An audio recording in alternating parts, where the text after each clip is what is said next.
اوعى حد يضحك عليك ويقول لك ان انا اجي اسجل لك العقد واعمل لك دعوى صحه توقيع. يعني ايه؟ يعني دعوى صحه توقيع ملهاش دعوه بالتسجيل تماما، ولكن دعوى صحه توقيع ملهاش دعوه بالملكيه كمان.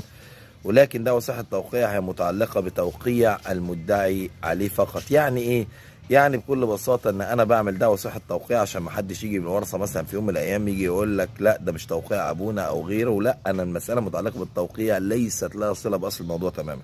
طيب بالنسبه لدعوى صحه التوقيع، في ناس بتسال هل دعوى صحه التوقيع بتتعمل على عقود البيع بس؟ اقول له لا، دعوى صحه التوقيع بتتعمل على كل العقود او كل الورق العرفي، سواء ان هو ايصال امانه، سواء عقد بيع، سواء عقد ايجار، سواء قيمه منقولات، ولكن كل ما يتعلق بتوقيع الطرفين طبعا. ولكن الخطأ الشائع اللي بيقول لك مسألة دعوى صحة توقيع تثبيت ملكية وتخص بالملكية، لا، الموضوع ده غير مظبوط تماما. لو محتاج اي استشارة قانونية تقدر تتواصل معايا بالرقم موجود في الديسكربشن تحت. كل سنة وانتم طيبين.